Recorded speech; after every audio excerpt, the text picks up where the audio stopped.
Greg Maddux. Smartest pitcher you ever faced? Greg Maddux. I was watching him, how to set hitters up and what he was doing. I couldn't even fathom doing those things. It was like, it's like a chess match. Because the thing is, Greg used to play these games with you, like he tried to speed you up, to slow you down, to speed you up. No. See, when you understand hitting, you never let somebody slow you down. You stay sped up so you're not late, okay? And when he got here, we knew we were going to be something special. If he didn't execute a pitch that he had set up to work perfectly, I think the microphones around home plate heard his displeasure with himself. Well, Greg had kind of the analytics back then.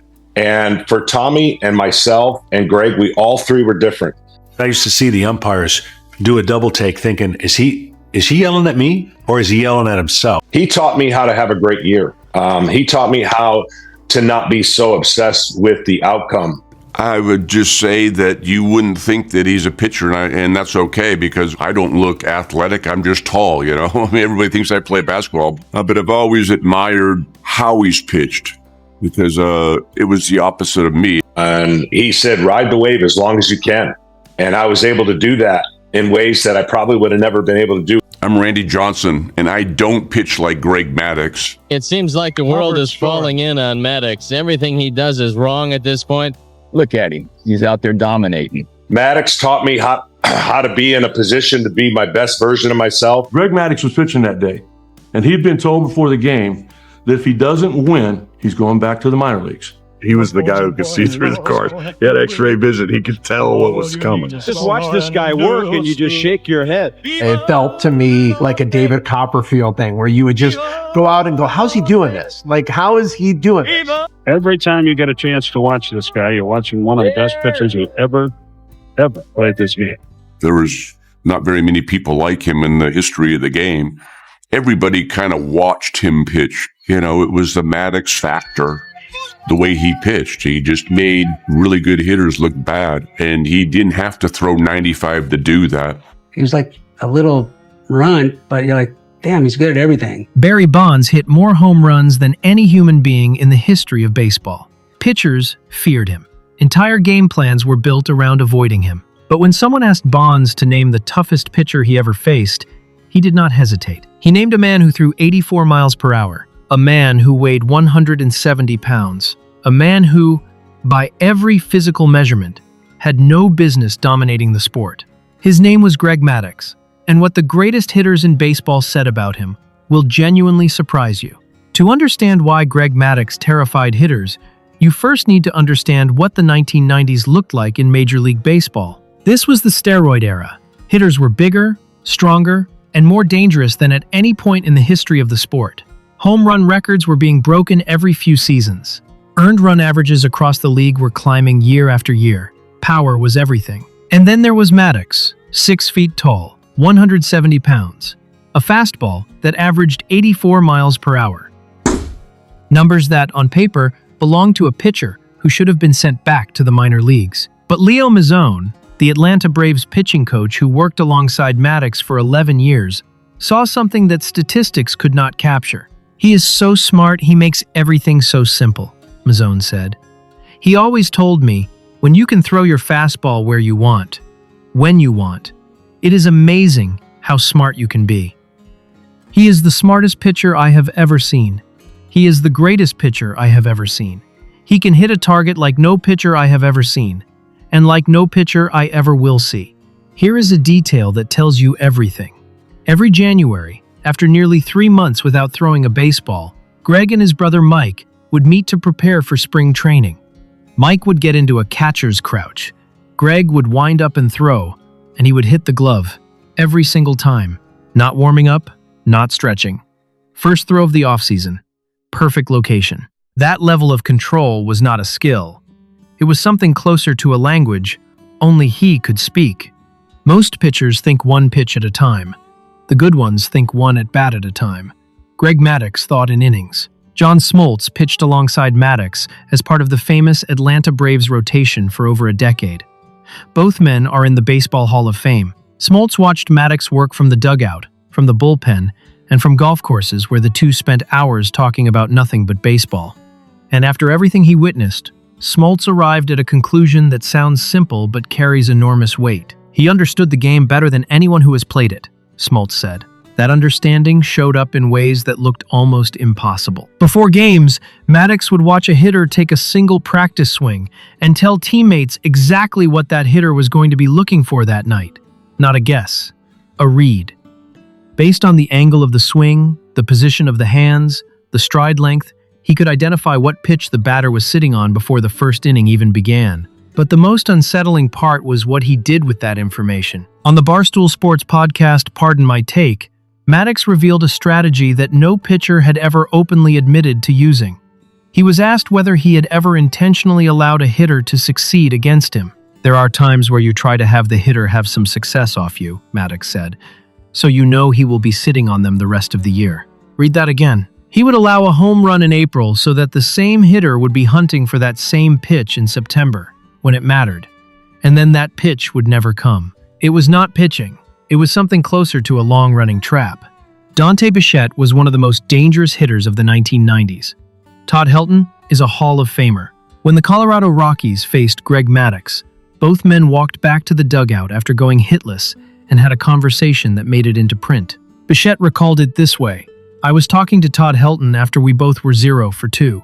Todd goes, 'He is just schooling me.' And I go, 'Yeah, Todd, it is kind of fun to watch.' It is too bad we have to take the 0 for 2 to watch it." Two elite professional hitters, sitting together, admitting out loud that getting dominated by this man was almost worth it just to see how he did it. That reaction was not unusual. Leo Mazzone, who watched Maddux pitch for over a decade in Atlanta, made one observation that stood above everything else he said about his pitcher. "I never saw so many hitters get so frustrated," Mazzone said. "Not fooled, not beaten, frustrated. There is a difference. When a hitter gets beaten by pure velocity, there is no shame in it. The ball simply moved faster than the human eye can track. But when Greg Maddux retired a hitter, the hitter often knew exactly what happened.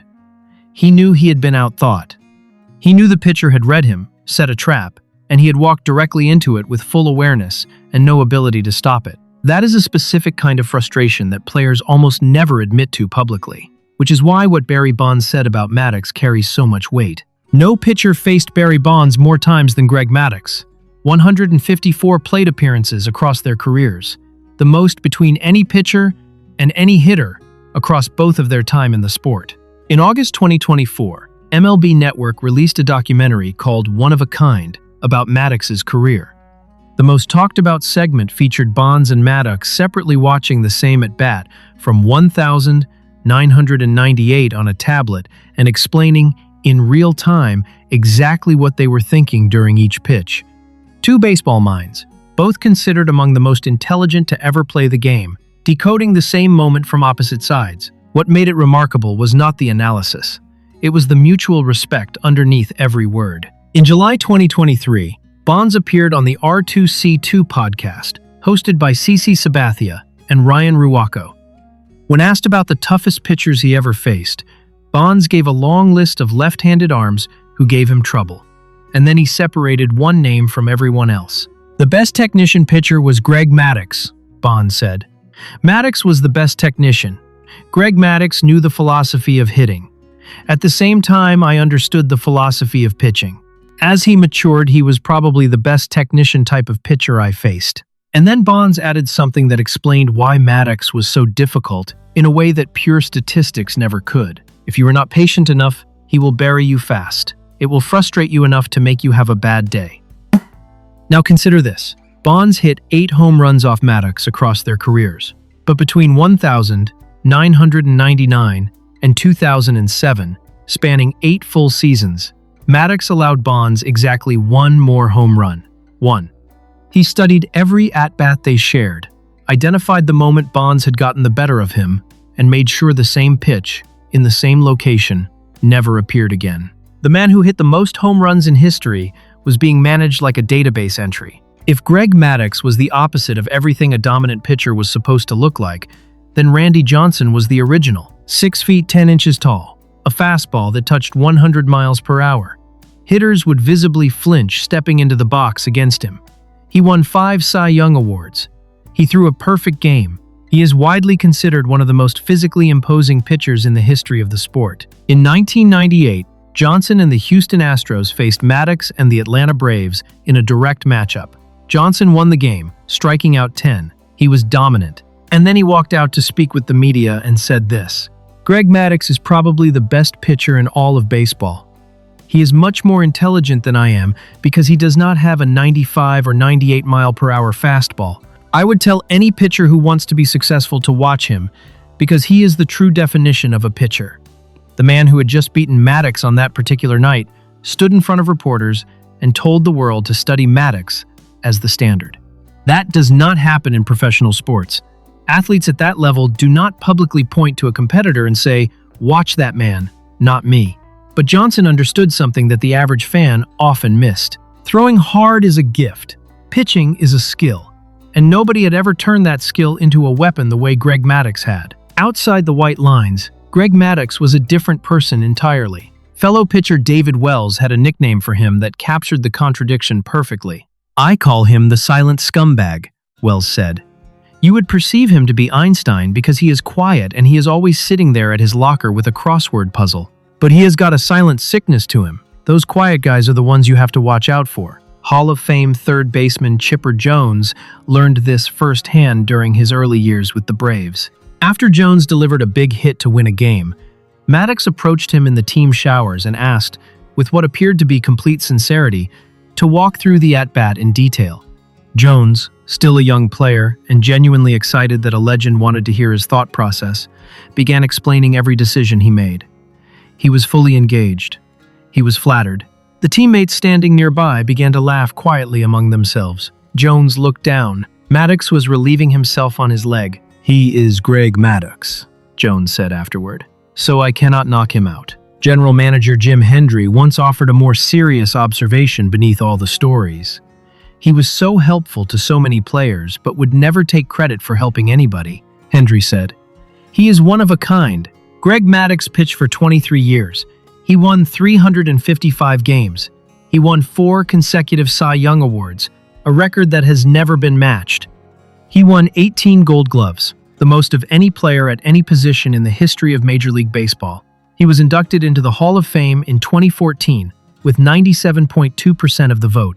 Chipper Jones, who had known Maddux for over a decade and had been on the receiving end of more than one locker room incident, cut through the formality before the vote was even announced. "Some person will probably leave him off the ballot," Jones said, "because no one else has been a unanimous pick." Nobody did. His brother Mike, speaking on behalf of the Texas Rangers organization the day the vote was announced, said this: "If you could combine command, movement, change of speeds, and the heart of a champion, you would have a good number 2 pitcher to follow Greg. He was that good." Tom Glavine, his teammate and fellow Hall of Famer, said that pitching alongside Maddux made him better. Randy Johnson said to study him. Barry Bonds called him the best technician he ever faced. Greg Maddux never threw harder than anyone else in that era. He simply understood the game at a level no one else could reach. And in the end, that was the only weapon he ever needed.